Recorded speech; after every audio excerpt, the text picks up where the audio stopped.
Hey everyone, and welcome to Television from the Multiverse. We are back after, what, 2 months off? Something like I feel like this needs a colon. Television from the multiverse rebirth. that? No, shut up. That's stupid. I'm Peter. Joining me is Carter, of course. We talk about DC TV shows on this show, and we did plan to take the rest of the time off. We stopped the show. We thought we were done we, until like we a day stopped ago. we stopped the show. And there's a number of reasons why we're back, and there's a few changes to everything, which I'll explain in a minute. But ultimately, we wanted to talk about some of the shows. We want to talk about Crisis, which is coming up. Basically, like, I had planned on doing something. I still wanted to watch them and still wanted to talk about them, at least some of them.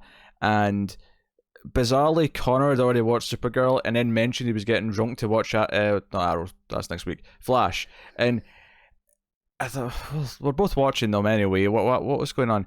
So, number of things, but the key differences here is that we will not be doing an off season this time. We will not be doing sort of fill in content during the summer when the shows are off air. That's something we're going to stop. The other thing we're going to stop is basically burdening ourselves with having to do every single DC TV show that exists, regardless of how good it is or what it is. And mainly by that, we're talking about the DC universe. Television of the Multiverse obviously has typically been mainly about the CW shows. Obviously, once DC Universe started, we started filtering in some of that stuff, some for better, some for worse. DC Universe shows that we want to do, like Doom Patrol, will just be done as a traditional TV review that's not part of this podcast. And although you'll get it on the same podcast feed if you're on the audio feed, so you'll still get it sort of just separately. That way that, when we're in the summer, we're not doing like a one episode Television from the Multiverse thing, or alternatively, if it's a show we don't care about, then it's fine, we can just ignore it. But I mean, we all try new shows. We'll try all the new shows that come up. Maybe even Harley Quinn. No, we won't. But and the reason for that, yeah, there'll probably not be more animated reviews, unfortunately. So you might not get those. And obviously, I know some people do enjoy us, struggling through Smallville or Gotham. We do have some early thoughts about doing some sort of bonus thing for Patreon, to sort of incorporate some of that, because I know people like that. But the regular show will be focused on the CW shows, and we still get to talk about those, talk about the crossovers and Crisis and all that stuff. I'll just take time off in the summer. If there is a week where there's just two shows or one show, then it'll just be a really light episode. We would just get that one show. And that's just how it's going to work. And as for the CW shows, the one that we are going to not be doing is Black Lightning. And the reason for that is because, A, it's fairly disconnected from the rest of the shows. I mean, he is going to appear in Crisis because of multi-universe, timey-wimey shenanigans and whatnot. But ultimately, it's a very separate show that feels very disconnected. And then, as bizarre as this is going to sound, and I know this is going to sound weird, guys, but Black Lightning is actually better than most of the other shows, right? Legends, out of the main CW shows, Legends is the only one that I would say is a better show than Black Lightning. And even then, it's debatable based on taste. Yeah, I was going to say, quality-wise, they're probably comparable, but we prefer Legends. But the funny thing is that it means that it's actually got less conversation. Typically speaking, yeah, we don't really enjoy Flash or Arrow anymore. But for some reason, we get a kick out of making fun of it and talking about it. Black Lightning is consistently very solid, and it's consistently pretty good. And as a result, the conversation tends to be a bit drier. So the plan then, up until Christmas, is Supergirl, Batwoman, Flash, and Arrow. And then, of course, after Christmas, it'll basically swap Arrow for Legends of Tomorrow. That's basically the plan. And That is such a good trade. Mm-hmm. It's a great trade. Give up Arrow and watch Legends instead. That sounds fantastic. Which would lead me to think that Batwoman's probably a full season, assuming it gets picked up for the back. I mean, I think they're likely internally expecting that. Mm-hmm. I don't think they've officially said that yet, but I'll be surprised if it's not. Yeah, well, they never do though for a new season one. No. So, Yeah, we wouldn't know till later anyway, but I think they're expecting it to be so, which makes sense. Arrow's shorter this year. Batwoman in many ways is replacing Arrow in terms of, obviously it's not literally replacing it this year because Legends is kind of coming in after Christmas, but in the sense that it's the now the third 22 episode show. The only reason it won't be is they'll kind of have, okay, well, we'll just give it shorter seasons and we'll have the spin-off next year. So that'll, one before Christmas, one after. Maybe, aye, or not, or maybe that'll be short, but Batwoman will still be 22. It could well be, yeah. I get the feeling Batwoman's 22. I don't know why, but something about it just feels like they want that to be 22 episodes. It does. So, yeah, that's the plan. That's the plan. We know people wanted it back. We know people wanted us to talk about these shows. So this is a bit of a compromise, but and let's be honest, when we made the choice to stop doing this, it's not like we were kind of forcing our way through some things that we didn't really want to watch. Mainly Swamp Thing. Swamp Thing was a chore to sit through. It was a chore to talk about, and it was making the whole thing very unpleasant. So we're just not going to do that vastly unpleasant stuff, and as a result, be healthier and happier. It's worse than like Arrow or Flash. Even if maybe there's an objectively better quality about it. I don't know if there is or not. For some people, maybe, but it's so boring in comparison. And I'd rather be getting drunk watching Arrow. I don't know if I'd say it's worse. It's just a different kind of bad. It is. It's just a more boring kind of bad, which is harder to sit through. So yeah, so we'll still try obviously new DC Universe shows that happen, but they'll be reviewed separately if we do them. And this show will be about the CW shows. So there we go. That is the plan. So obviously, much like we've done with pilots in the past, we actually did a separate review for Batwoman already. So we're going to splice that in a minute. Then after that, of course, we have Supergirl and we have The Flash. I think Supergirl was before Batwoman, and we'll do that in order following weeks. It's just because Batwoman's a new show, and because it's a separate recording, it just makes more sense to just put it first, and it's just easier. We'll go from there. So here's your review of Batwoman episode 1. So we'll start spoiler free because it is a new show, new first episode. We'll give you a warning somewhere in the middle before we go into spoilers, and this is obviously spinning out of the last crossover, although this is set before the last crossover because this is actually the origin of Batwoman in the show. So the crossover last year, Elseworlds, took place, I don't know. Yeah, somewhere between episodes 2 and 8. I'm gonna guess. Very possibly, yeah. I could see the time jump happening before Crisis happens, but yeah, maybe they'll do something else with that. I don't know. But yeah, so we'll start spoiler free. Yeah, Batwoman. If you don't know what Batwoman is a general concept, Batwoman's a relatively new character. Now there was a Batwoman once a long time ago, but in terms of this Batwoman, this Kate Kane, the cousin of Bruce Wayne, she is from the mid 2000s, and 52 was the series that kind of introduced her, and so she's relatively new to the whole thing. Obviously, there's been some newer characters in the Bat family, but she's relatively speaking by comic standards, but enough that she's quite well established. I mean, yeah, obviously we're talking about like 14 years at this point, so I mean it's been a while, but she like. I mean, even Stephanie Brown, the third Batgirl, I mean, it wasn't Batgirl yet, but she existed in the comics before Kate did. Kate is a very new concept.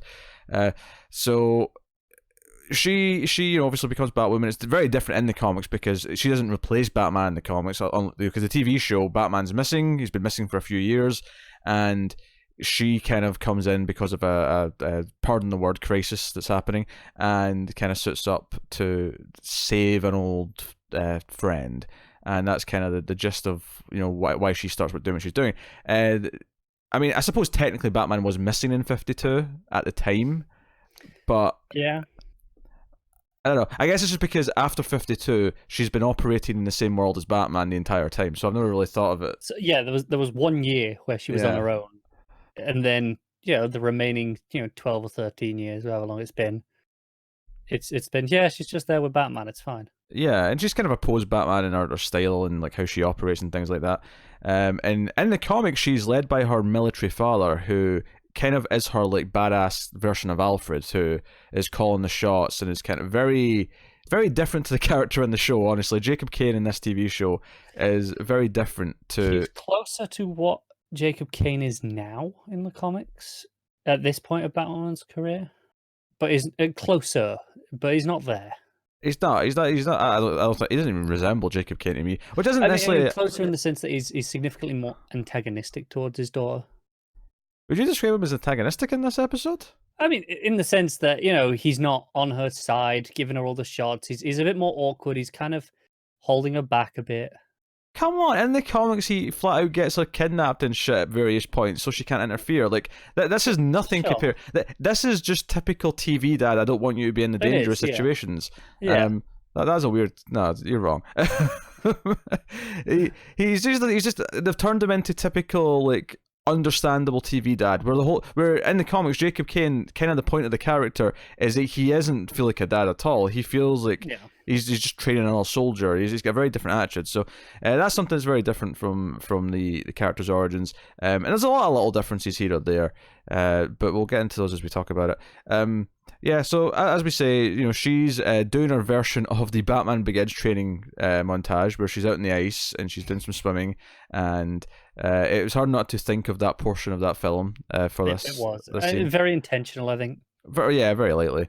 Even the way Enterprise is building feels kind of like the one from Batman Begins to me. It looks kind of similar.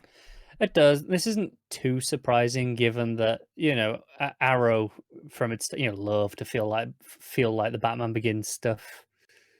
So I mean, this being an extension of that universe, it kind of makes sense. Yeah, but I mean, the exterior shots are from Chicago. I was recognizing locations in Chicago, which is the same city they used for at least the first two Batman movies. So they're intentionally going for something that feels familiar as Gotham. And to be fair, it does look fine as Gotham. The Gotham feels Gotham-y to a point. Admittedly, I don't necessarily quite get there's at one point, and this was in the trailer as well, Kate talking about how the city, no one fears anything anymore, they need to fear a bat, and nothing in the episode outside of one villain really tells me that Gotham really needs that. Like, it feels like it's just a typical city otherwise. Yeah, kind of. Yeah, it just feels like business is normal, except for the fact that we're told that Batman's gone, so we need this Crow security system that Jacob Kane runs. I guess the Crows have been doing a fairly good job. I suppose so. I suppose they have. It sounds like I've been really negative. I don't actually completely dislike this pilot. I think it's perfectly fine for the most part. Yeah, it's all right. There's some terribly clunky dialogue. There's some awful flashbacks, which were probably the worst part of the episode. A horrible, janky style to them. Yeah, well, because this is the thing, the visual style of the main part of the show is making a good point of feeling more like a Batman and less like an Arrow thing, because as much as just saying it's an extension of Arrow, they're intentionally going out of their way to give it a different colour palette. It feels... And a different aspect ratio. And a different aspect ratio, yes, which is fairly unique for the CW, actually. For the CW, I don't recall a single other CW show that has used this. I could be wrong. It's a new era. They've got the Netflix ratio, which is about 2.0 to 1. So, interesting. But it's got this kind of more, city night glow. All the amber kind of lights, that kind of thing. It really feels like they're playing that. A little bit of desaturation, but it feels like they're really playing up that kind of feel. Which I think is different to Arrow, which really kind of basks in a lot of shadows, which is funny because obviously you think of Batman, you think Batwoman, you think shadows, and it's not that there's not shadows, there is, but it's definitely got a different feel to it than what Arrow does, where it just kind of darkens everything. As much as we have problems with Arrow, that is not inherently a bad thing, that choice that they made at the start. It's arguably not the correct choice for a Green Arrow TV show. Maybe not, but at the time when they were like, well, we're never doing Batman, so we're doing Batman with Green Arrow, I can understand their choice there. So, she comes back to town. She's not allowed to sort of work with the Crow security system, which are also the investigators in this as well, apparently. They didn't really quite exactly nail down the power and jurisdiction of this group. Yeah, because they're a private force, but they seem to have access to pretty much anything. Yeah, and they're hunting, like, it sounds like, no, they're just, they're security, they're protection detail at first, but then they're actually, like, investigating and, like, hunting down leads and things. They do seem to be employed by the city, though. Yes. So, I guess, that's why they have as much jurisdiction as they do. I suppose they do. But Kate comes back because her ex-girlfriend is kidnapped by Alice, our main villain, who's introduced in this episode. She's got the blonde hair from the comics, so she kind of looks like the character. Maybe not quite as maniacal as I read her when I'm reading the comics. In the comics, I really feel like she's completely lost it. Whereas this character feels like just kind of a supervillain who occasionally makes an Alice in Wonderland reference. That's fair, yeah. It's not terrible, though. Not terrible, but they haven't been full crazy with her. So, Kate eventually finds out about that Bruce was Batman, and because Bruce is referenced a few times, as are a few other related characters. But I actually wasn't sure if she knew or not, to be honest, until she found out. And yeah, me too. I was like, oh, she's just discovering this now. Oh, okay. Yeah, it's one of those things where, because we knew from Elseworlds that she knew by that point. Yeah. So it was like, well, does she know now? Who knows? Yeah, because there's one point earlier on where Jacob says, "Oh, you're like, you're the female version of your cousin. You're the female Bruce Wayne." Which, first of all, Bruce Wayne. I was like, terrible line of dialogue. That was a terrible line of dialogue. But what was weird about that to me is I was like, does he know? Like, I wasn't sure. Because in the comics, Jacob Kane knows. So, again, this was something that they're playing a little bit differently. I suspect he doesn't know yet either. I mean, we could be wrong, but I don't think he does. No, I think the fact that she doesn't know basically confirmed to me that he does. I mean, they could tell us later that he does, but it doesn't seem like he does. Yeah, I don't think so. But I mean, that line was probably one of the worst 3 lines in the episode. It was, "Hey, people who are just tuning in, this is what this is. She's just Bruce Wayne. Just go with it." Yeah. Well, it was the same mistake they made at the start of Supergirl, where they try and present her as just a female version of Superman, rather than actually give her any of her own kind of world or details. I think what's amusing though is in this, this clearly shows she is a very different character than Bruce Wayne is. Yeah, but it's still doing the same thing that Supergirl did, though. It's still having her just be the woman Batman for Gotham. No, it is. But I just mean in the sense that she's the female Batman, sure, but I would not have said female Bruce Wayne. So it's a line of dialogue in that sense. Oh yeah, sure. She seems so different from Bruce Wayne, but the show is definitely handling her, at least so far, as she's becoming the bat, the bat person of Gotham, and therefore is kind of just, to the fact that she's got her cave that's under Wayne Enterprises. It looks kind of her Alfred now. Or not? I was second guessing myself. I almost said Lucius. But Lucius's son, Luke, who's there. And I mean, I had some palette problems where, like, his introduction, for example, felt really rushed. It felt really quick. He just kind of barges in and then, oh, hey, I guess you know this stuff now. Yeah, it felt really quick, and the fight and stuff, because she doesn't actually find the suit and all that until maybe 2/3 through, maybe more than that. Like I think by the point where we're even getting to the point where she's maybe considering putting on a costume and doing this. We're less than 10 minutes of the episode left, and we have to have the big showdown where she has her big entrance and she whatever, but where people see her in the sky and think Batman's back kind of thing. There's not really a lot of spoil in this episode actually. Really mainly because she becomes Batwoman. Not fully though, because no. A, she's not got that moniker. B, she's not got her suit yet. She's just wearing kind of a modified version of his suit, which I hate that suit. The cowl looks terrible. Honestly, I think it's just the ears are too short. It's not that. It's the way it angles back the way I hate it. Really? The angle of it's wrong. Too much. No, the angle of it's wrong. Which is fine because I know that she's going to have a better cowl when she gets her proper suit, because we've seen her proper suit. But the Batman of this world looked like shit, and I'm going to stick to that. I don't hate the shape, just the ears. Ears are off for me. Nah, I wasn't a fan.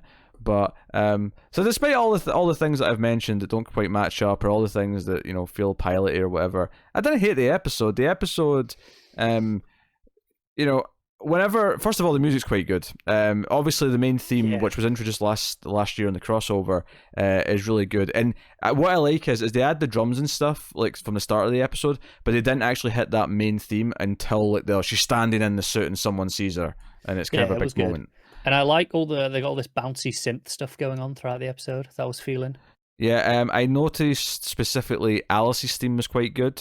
It had this kind of maniacal kind of gleefulness to it, which I thought was it stuck out to me. It stuck out to me as a nice little theme, which is good. I think that's a big part of these shows, and I think it's hard to judge one of these CW shows based on their pilots, because ultimately all of the interesting things that this show is probably going to do are going to be later. Many of which won't even be season one, because we're going to be dealing with a lot. Because I'll tell you right now, the ex-girlfriend and the kind of love triangle that's set up by the end, like, this is by far the worst stuff in the episode. It is. It's the most CW stuff. Yeah, but when she's hunting down people in mass and she's fighting and she's punching and kicking, it works a little bit. This episode is perfectly fine. It's a decent introduction. The problem is with all of these CW shows is, how does it hold up over a season? Because that's usually where they fall down, is the pacing. Things just start feeling off as it goes. Usually individual episodes, especially early on, are kind of okay. I feel like, because obviously they mentioned Arkham at one point, and there's like a Burnside orphanage, so that was a nice little name thrown in, Burnside. If you don't know Burnside. There's always tons of those in these shows, isn't there? There is, but we're in a different part of the world now. We're in Gotham, so we're going to get a different set of things that are going to be referenced. We're going to get all Batman creators referenced instead of just Arrow and Flash artists and writers. Yeah, most likely. I think the action was pretty fine. I mean, it wasn't super standout, but it didn't stick out as bad either. I liked the bit where she was going through the building, taking out a bunch of them in the hallway and the lift. Thought it was pretty good there. It was when it got to like one-on-one moments, like with Alice and stuff. That's where it fell flat. Yeah, but that's something they can improve over time. And they give her kind of the Bat vibe when she sort of makes her big entrance. She's like pulling people out, with grapples and things like that. And it was funny to see her grapple up and use the grapple gun. It was fun to see kind of those Bat moments. I'm amazed she's as good as she is immediately. That's just convenience. It is. It's just convenience. But yeah, I mean that's basically the spoiler-free thoughts. One more thing I'd like to say, which is one more negative thing, unfortunately. Something that early Arrow did that I remember hating a lot in the early bits of Arrow, even when I was mostly enjoying the show. It's that goddamn voiceover. And this does that as well. It's framing it in like she's writing in a diary, and it's reading that narration out. But it always feels clunky and off. I can't wait till they get to the point where she can just say these things to people, and it's not a problem then, and it kind of fades away. So I'm looking forward to that being gone. How long till she has a team of at least 4 people? Well, she already got one. Are you including her? No. Okay, 4 others. Okay, maybe the end of the season for 4 others. Because you got Luke already as the main guy in the chair.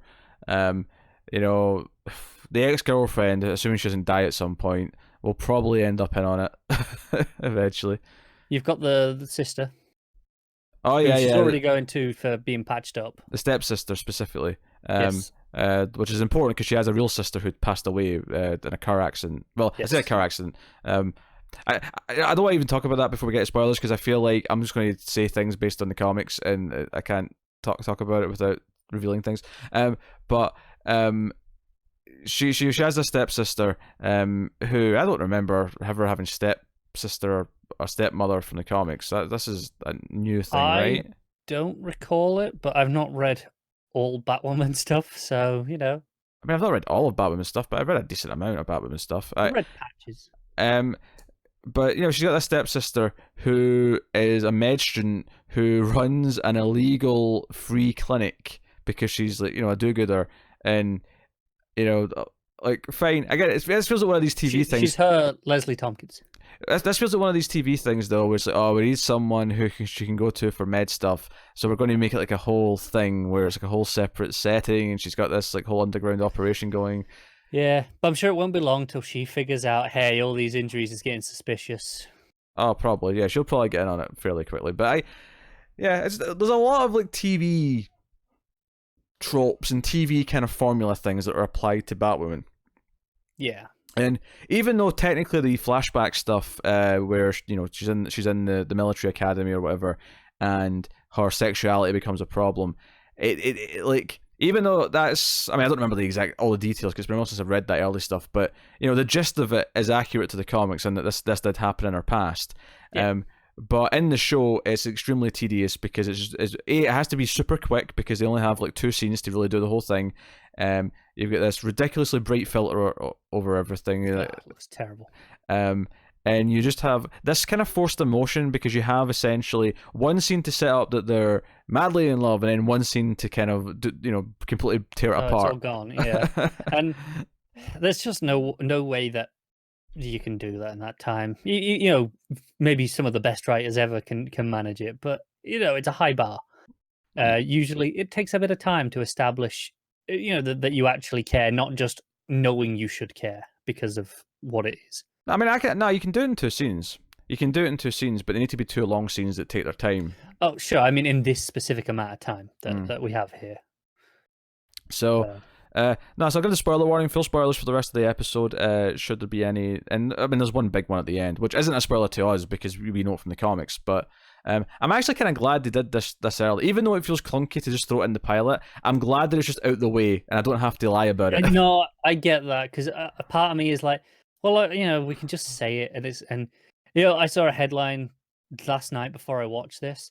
The headline was Batwoman's villain is exactly who you think it is. And I went, cool. We've been saying that since the show was announced, so that's fine. It didn't bother me, and I'm glad that everyone's on the same page. But it should be who we think it is. It would be a problem if it wasn't. Exactly. Yeah. I'm disputing that headline. That's a stupid headline. Why is that journalism?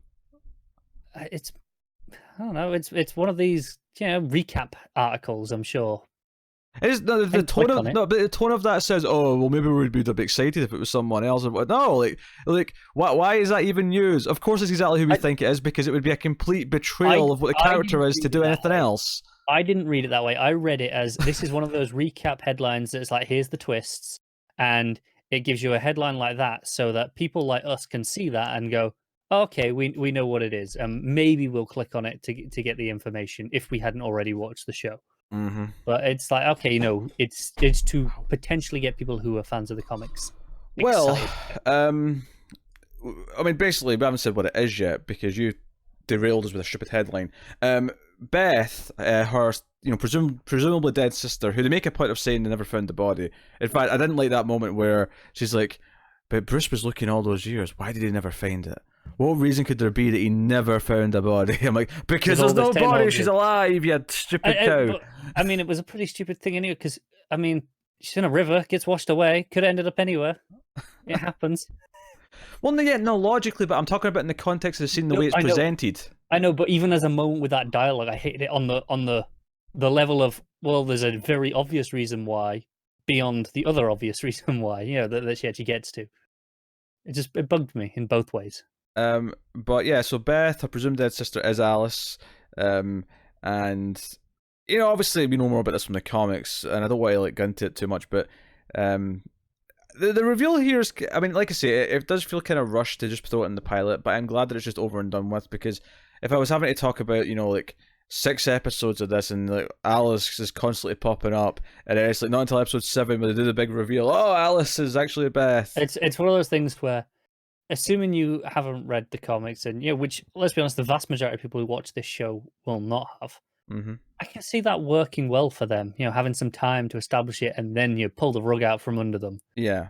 But in today's culture, where, like I said, that headline I saw was, probably within an hour of the show airing,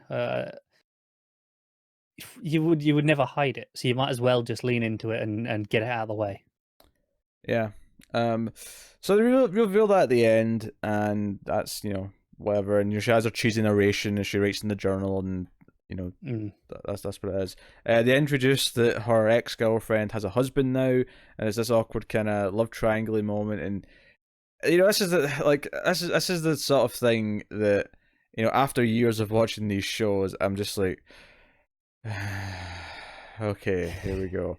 Yeah. Because it's never compelling in these shows. They never do relationships that, or at least rarely they do relationships where you give a shit about the actual pairing, where you give a shit about the outcome. How many in these superhero shows would you say you have given a shit about?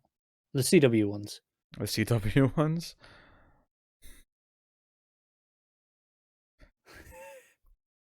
Do you know what the sad part is? I feel like the ones that I have cared about got ruined. No. Stop trying to predict what I'm going to say. I feel like the ones that I care about tend to be because they're just supposed to be together from the comics, rather than because I actually care about the pairing in the show. You know, like Barry and Iris are supposed to be together, so and you know, to some extent, I care that Barry and Iris are together, but not really because I really care about Not because of those anything the show versions. actually Yeah. did. Yeah, okay, I get that. Um, I'd say Legends has probably come the closest. Legends has got some fun pairings where I've actually liked the pairs. Yeah, like you know the Zari and Nate, for example. Yeah, Was, or Ray and Nora. yeah, there's some fun couples on there. But here's the thing, though. They never really, at least to begin with, those were always played as just kind of running jokes that they were kind of being awkward with each And other. then they developed into things rather Yes. than introduced as, hey, look at this love triangle, bitches. Yes. So, Yeah. yeah. I don't know. The flashback's definitely the worst part about it. I can see this relationship being the worst part, which is a shame because, you know, a big part of Batwoman's character is that she is one of the first big gay superheroes. And I think for them to kind of like give us a really crappy relationship, which is obviously where we're going to kind of explore that side of her the most, it kind of sucks. And that's a shame. It's a shame to whiff on that part of it, even if like how they handle like anything else with it might be good. But I don't think they handled the flashbacks with it well. I thought those were just kind of cheesy and No, like in your and like face. we've seen CW shows can handle this well. Like Alex on Mm-hmm. Supergirl was handled really well. I mean, there was some great stuff with her. Yeah, yeah. That first kind of portion of her, like, sort of discovering that and revealing that about herself, and her first relationship was pretty good. I mean, her new like relationship that they just set up has been really Yeah, rough. but that's because we just don't care about. Do you know what's really bad? I got half an hour into the new episode of Supergirl before we stopped to do this, and I know she's in that episode, and I can't for the life of me tell you her name. I want to say Kelly. That could be right. I want to say Kelly Olsen. I could be wrong. She's just boring. It's not that she's boring. She has no presence or charisma, and she has no chemistry with Alex whatsoever. Yeah. So, yeah, I don't even know what to add about that. You know, the Batgirl, that was the Batgirl said, the Batwoman like fight stuff. You know, where she actually grapples some people out. It looked pretty good. The actual one-on-one fight with Alice, not as much. But I did think her diving down to like save what's her name, her ex-girlfriend, Sophie, when she jumps down to save her, that actually felt very like Batman-y in the sense that it reminded me of scenes from old Batman movies, like the way she was sort of diving down. For better or worse, it felt kind of in the style of like the legacy of what Batman's been on film. I would say for better in that it felt in tone of what it should look like, or at least it looked traditional. Well, no, the reason I say better or worse because I'm equally thinking of like Batman Forever here. Like it reminded me the way the cape was flapping. It made me think of Batman Forever. No, I get that, but that's not necessarily a bad part of Batman Forever. The way the cape flaps, you know, there's a lot of bad things I can say about that movie, but I wouldn't say the way the cape flaps when he goes down is a bad thing.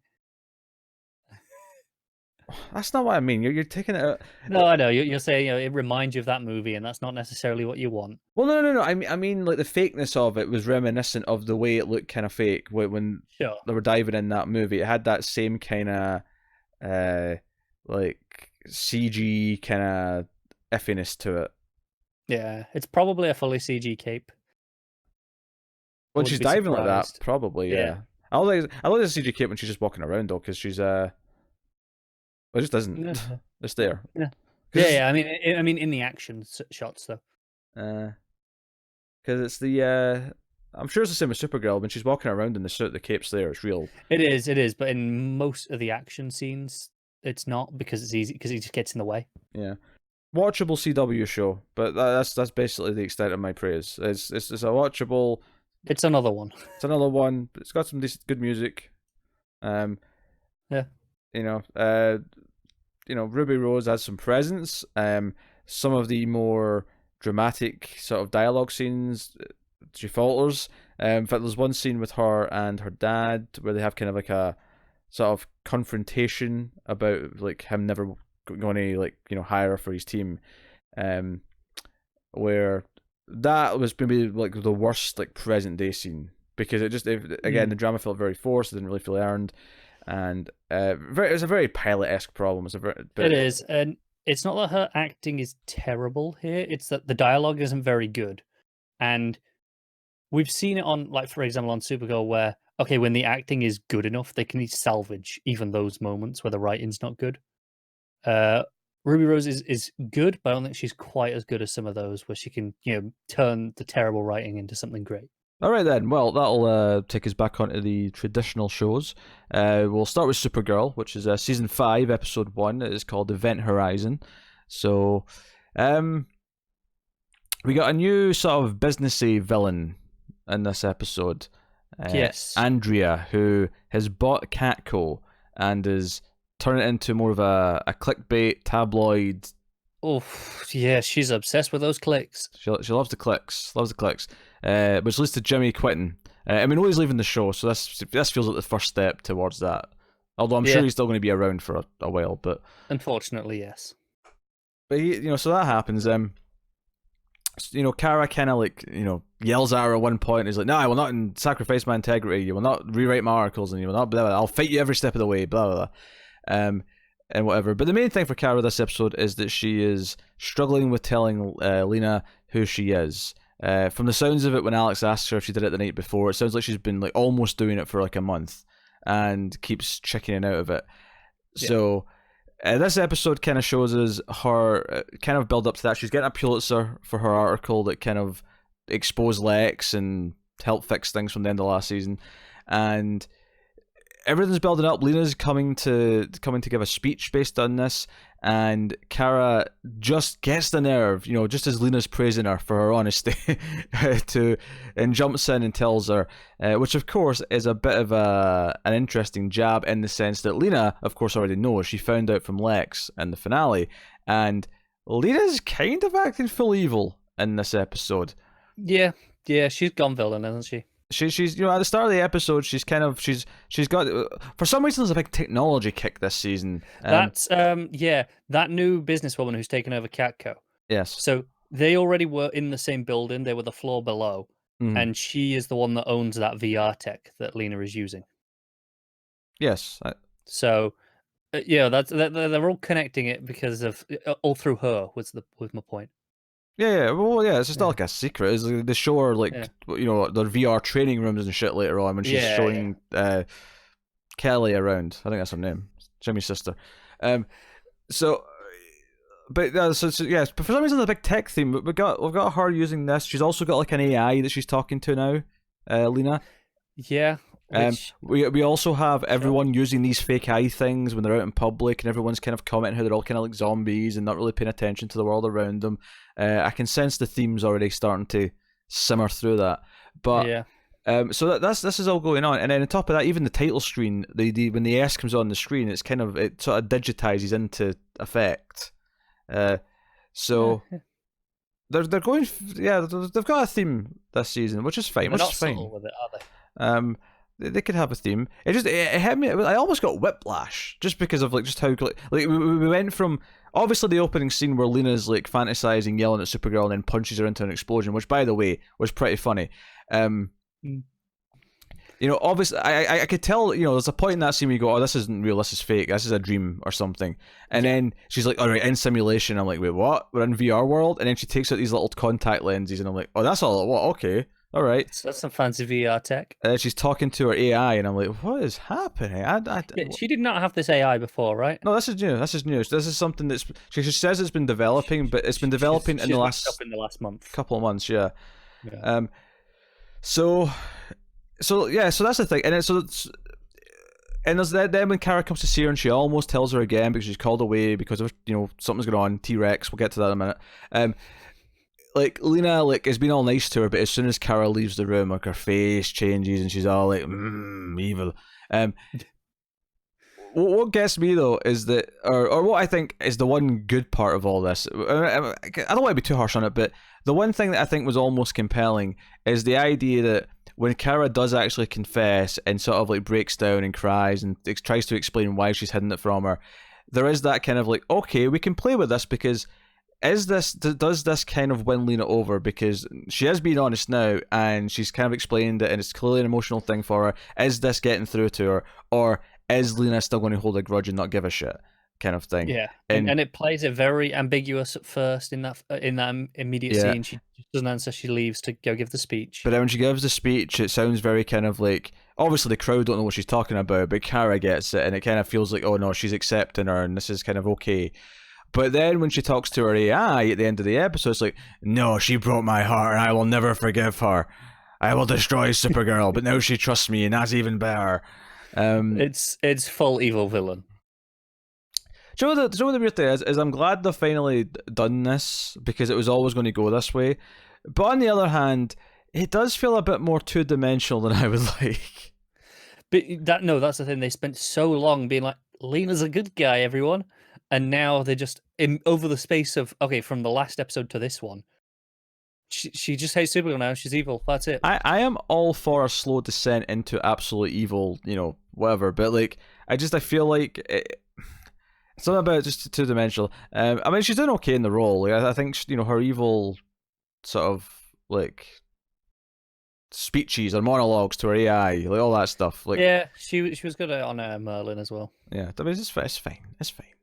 Because Supergirl gives her a signal watch and whatever, and it's like, nah, I'm going to destroy her slowly. She's got a nice, easy way to lure her into a trap now. Which is interesting because that means we've got 2 villains already for the season. Yes. The other one, of course, was set up at the end of last season because the Monitor popped out Jean's brother, who I actually forgot about. So I actually didn't realize that's who the little girl was the whole episode.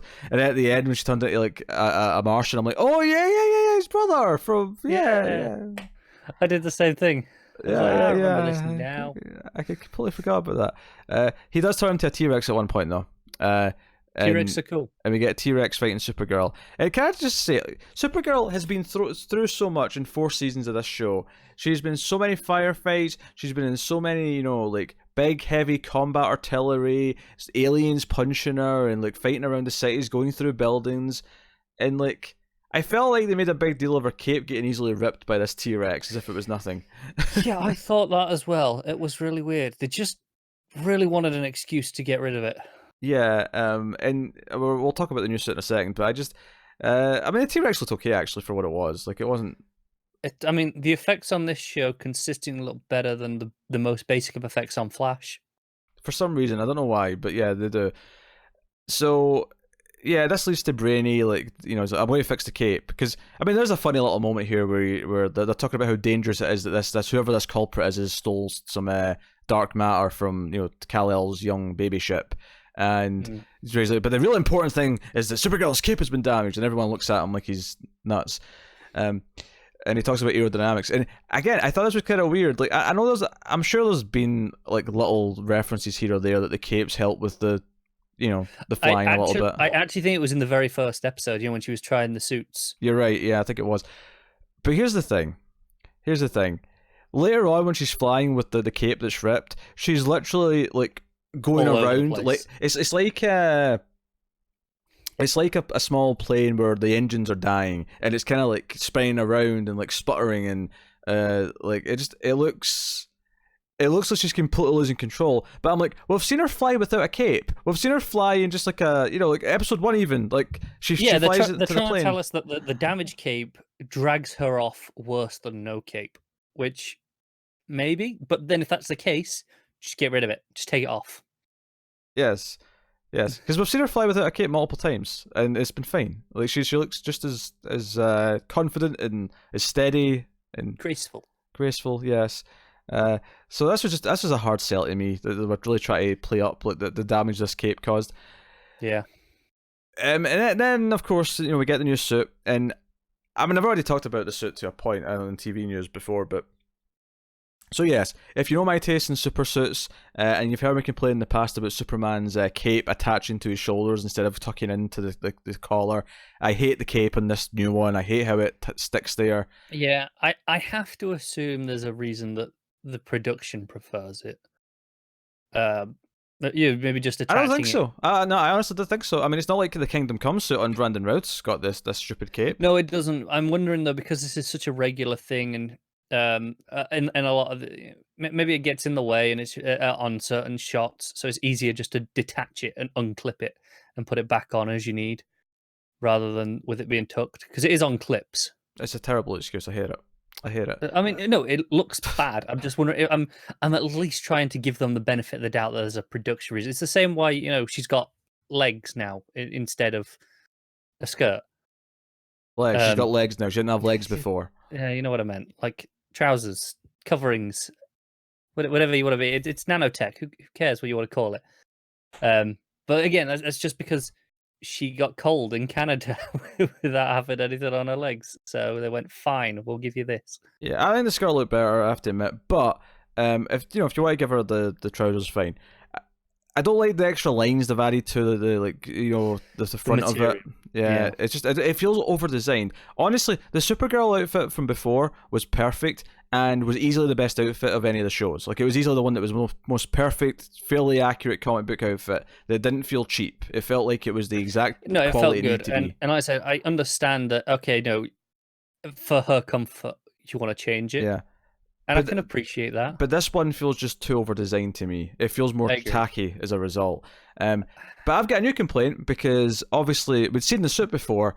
We had not seen how the suit would be transformed into before. So Brainy's like, hey, I've just added this thing to your glasses. Now when you take your glasses off, the suit will appear. I'm like, only way you take them off fast though, so be careful. Yeah. So of course we get the moment it's in front of Lena. It's like, she's like, you're needed now, Supergirl. I was like, yeah, and she takes off the glasses, and this like nanotech kind of forms the suit around her body. It's so slow. I mean, I don't know if it'll always be that slow. Nah, that was just for the reveal. Just making a show of it. So I want to make something very clear here. This looks like shit, and it always looks like shit.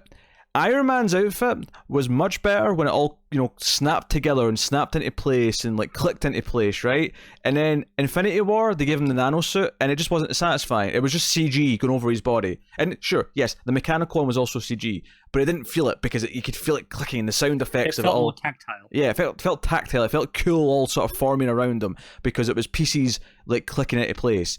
The nanotech just feels like magic. Even though, yes, I understand the concept of nanotech, it looks like just like bullshit CG magic.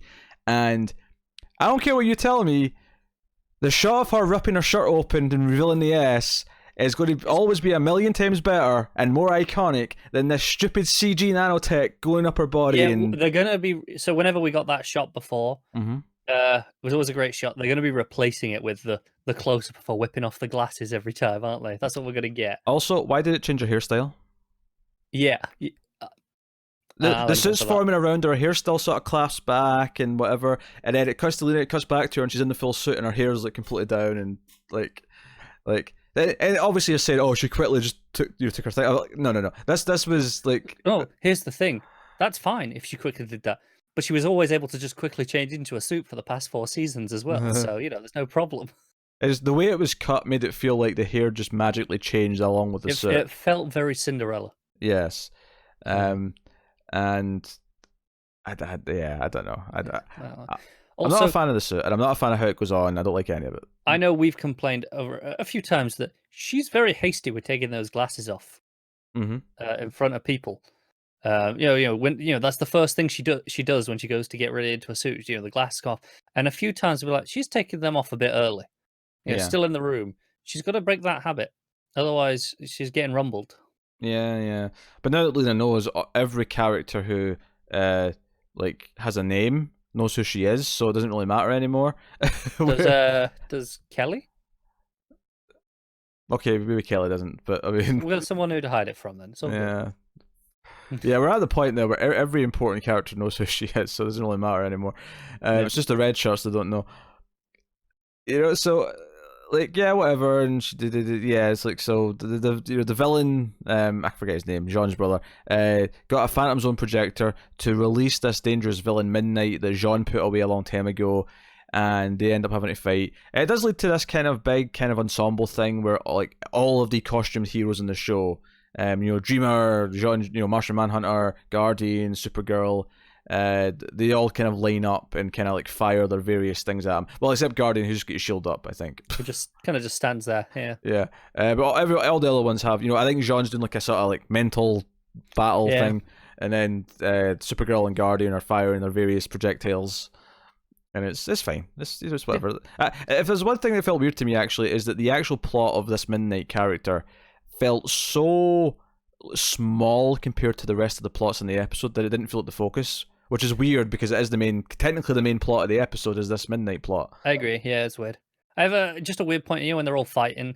Midnight starts putting out these beams, right? And they're like, oh, it'll just destroy anything it comes into contact with. Yes. And someone goes, hey, Jean, can you just phase through that? And he's like, I'm not sure. I'll just give it a try. And he just goes for it. I'm like, it's kind of risky. It could just destroy you anyway. Maybe you should, stick a hand in first, test it out. I don't know. Yeah, so that's the thing that happens, and then we have subplot with Brainy and Nia, and he's kind of having a hard time getting intimate. Yeah, he's still feeling shit that he kind of evil betrayed her. Yeah, even though he wasn't himself, like there was a reason for it. It wasn't like he just decided to be an asshole. She's aware of that and very understanding, and is just trying to coax him through it. Yeah. And there's a whole debate about who the best movie villain is throughout the episode between several characters. Yes. I thought you were about to spurt out one and make me fight you, but it's fine. No. Oh, honestly, Hans Gruber's a good pick. So it's the best thing Kelly said so far. It's a decent pick. It's not the right pick, but it's a decent pick. You're just gonna have the most boring answer, aren't you? You're just gonna say that goddamn one from Star Wars. I'm not saying Which one? I'm not saying it. Well, no, I don't know which one you're thinking I'm gonna say. What do you mean, which one? There's only one from Star Wars that's worth mentioning. That's just not true. No, it's not. Okay, what other than Darth Vader, who from the movies is worth mentioning? Palpatine. Piss off. He's not even close to being in the top 100 best movie villains of all time. Kylo Ren. He's better than Palpatine, but I mean, he's not reached that status yet. No. No, I was going to say Vader. It's fine. Better than Gruber. Nah, he's not Alan Rickman. That's not the same. I mean, that is a fair complaint. He's not Alan Rickman. I'm willing to acquiesce to that. In Die Hard, I am literally high in every word as he talks to Mr. Takagi about his suit. If I say Snape, then can I use the same thing? Well, it's Alan Rickman. You can use that to place him above Darth Vader,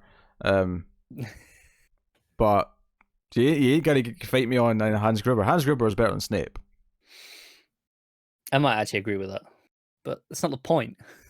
I do not recall Snape opening a vault as Ode to Joy plays. I do not recall that scene. Therefore, he is as superior as Hans Gruber. Thank you very much.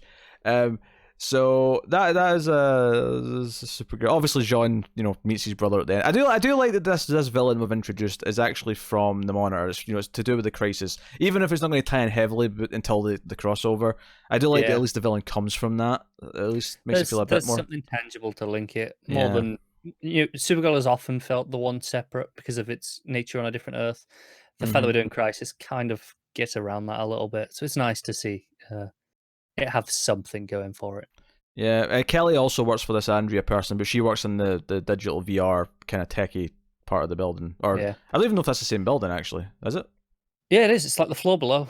Well, it says it was on this floor below, but I wasn't sure if Kelly's actual job was there too. I guess it makes sense that it is. I mean, I assume so. Yeah. Did they actually? I felt like they jazzed up the set of Catco a little bit. It felt just a little bit different to me when Kara first walked in. Yeah, I don't know if it's just a case of they've just slightly redesigned it a little bit, or they've just moved some desks around a touch.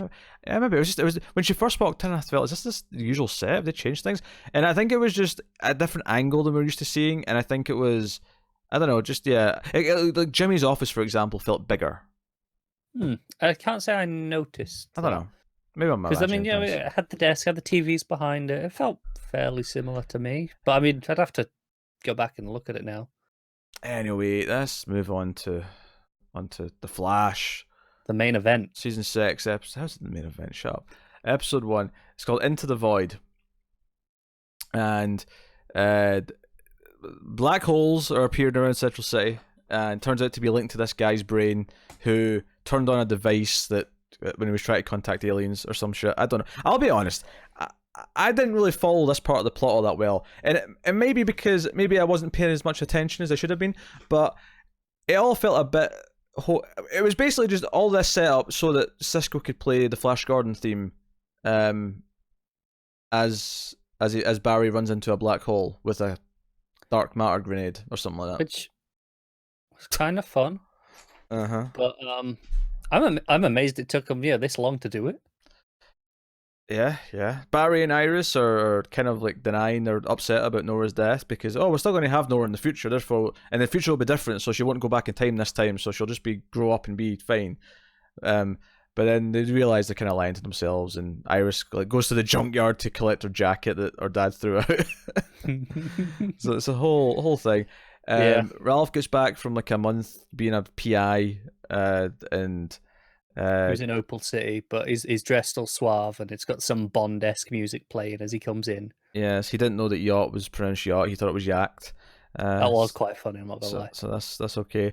The main news though is that the main villain seems to be the dude from Heroes. Did you ever remember what his character was in Heroes? Because I honestly did not. Shall I check?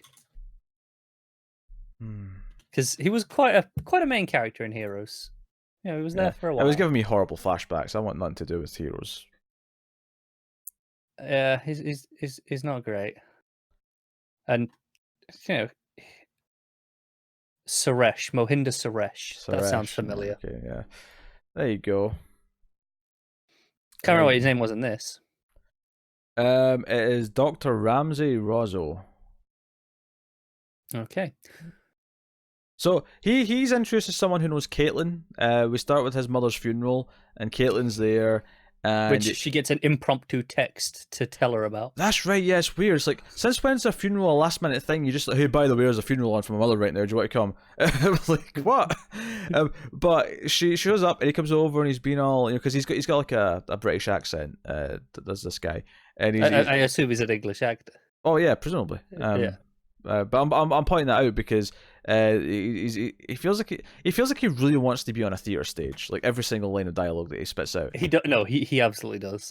And he's stuck with these crappy superhero shows. He must be living with himself. But we basically get introduced to him, and then the very next time we see him, he's with Caitlin again, and it turns out that he's actually developed a cure for the same cancer that killed his mother, but he needs access to dark matter or whatever from the Star Lab vaults that Caitlin can get him access to, and she's like, no, that's dangerous. We can't do that. Like, just keep working on it. You'll figure it out without. And he gets angry at her like immediately, and it's like, okay, I guess he's a villain. Like, they don't even try and pretend for longer than a minute that he's not going to be villainous. And then later we see him get like a giant gun, and then the episode ends with him injecting dark matter into himself, and he instantly gets some sort of power and sort of fires something out of his hand, T-1000 style. Yeah. So, a couple of things. First things first. I just checked. He's American, but he studied acting in England and did Royal Shakespeare Company stuff. So yeah, we were kind of on the ball there with wanting to be on the stage. Saying this is exactly what happened with his character in Heroes, to the point where I find this honestly very funny because, I mean, spoilers for Heroes, I guess, but who gives a shit about that? His character was like a scientist, and he didn't actually have any powers, and he was studying them and trying to figure it all out. And after a while, he actually developed something that was, I think, supposed to. I can't remember what the intention was for it, but he tested it on himself, and it gave him these powers that were not pleasant. Was the powers? I can't remember exactly what it was, but I remember him molting all his skin and like sticking to walls and stuff. It was doing, it was weird.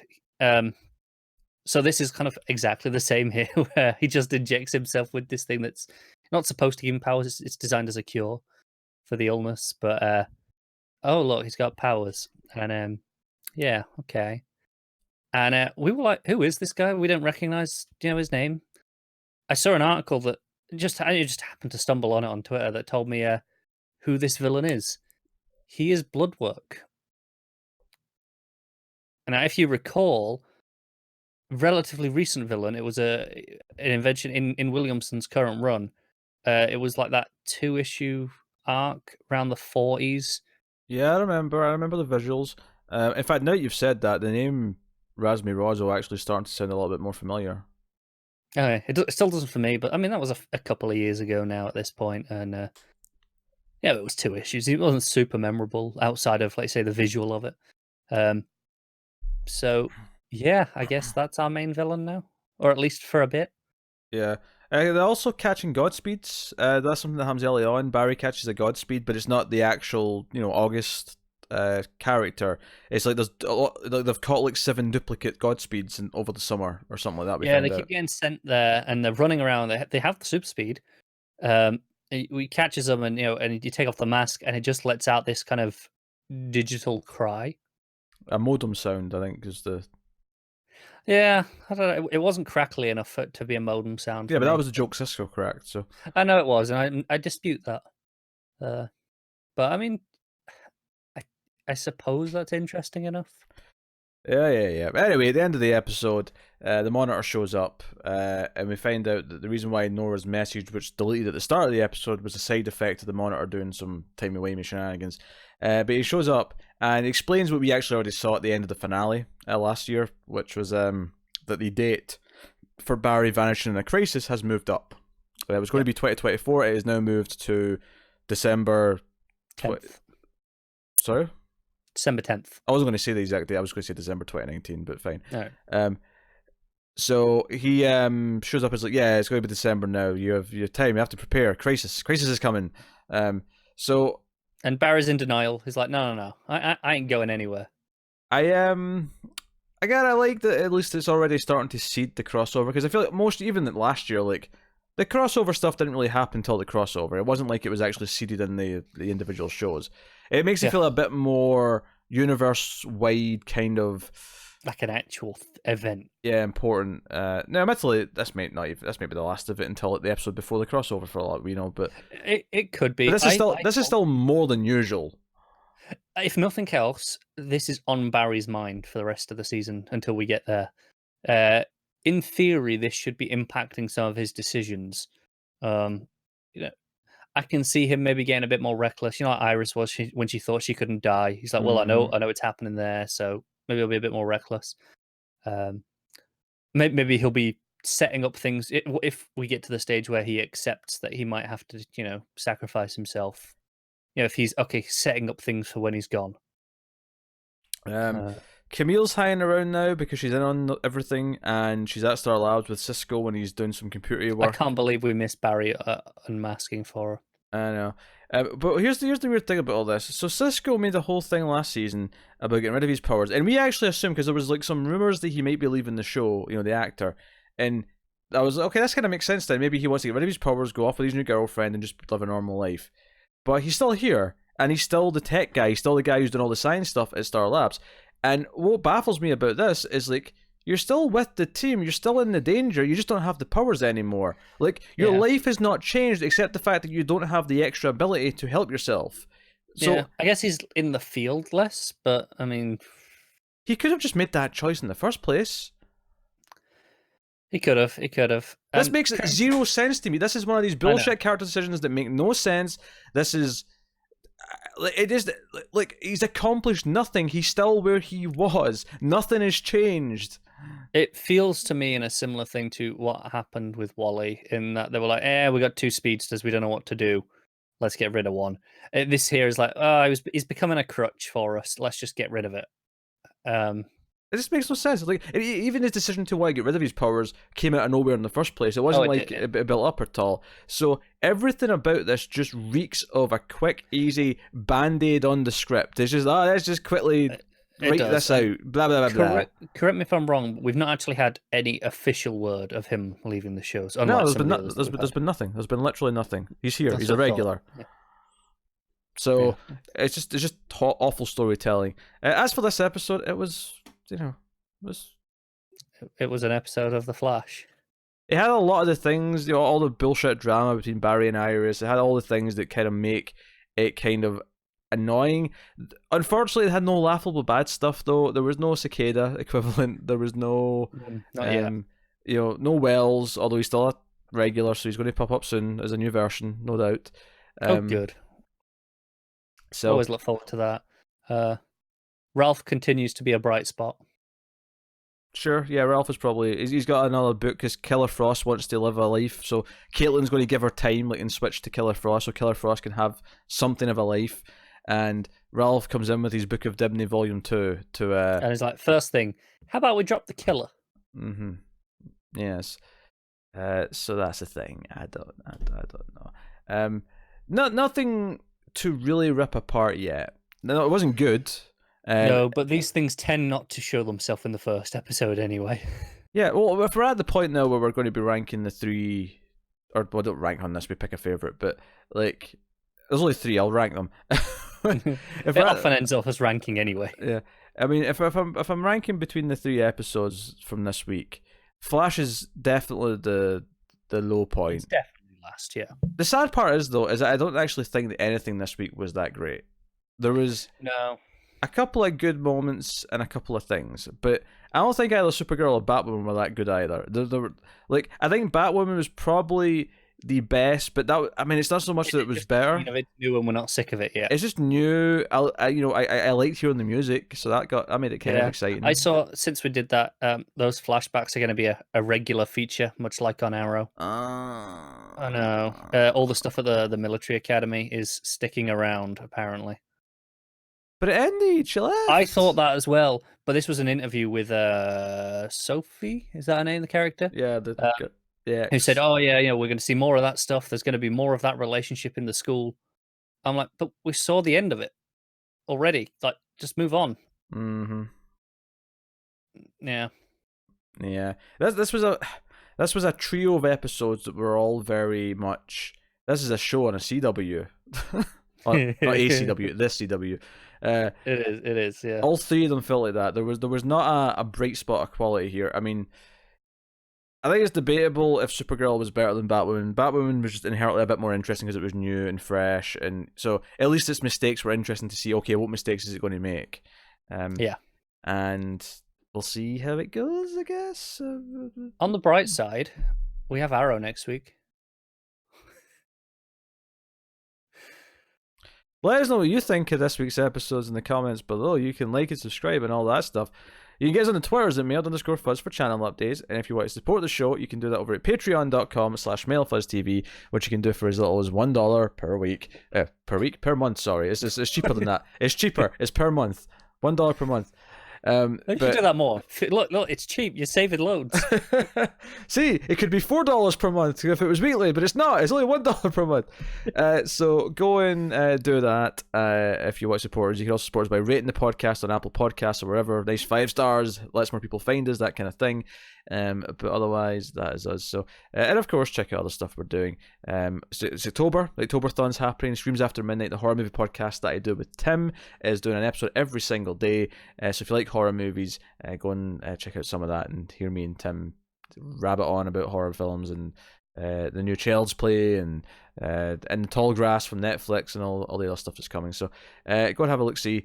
But that's us. So thank you once again for watching or listening. We always appreciate it. Keep watching superhero TV shows. And remember that sometimes we screw things up for the better.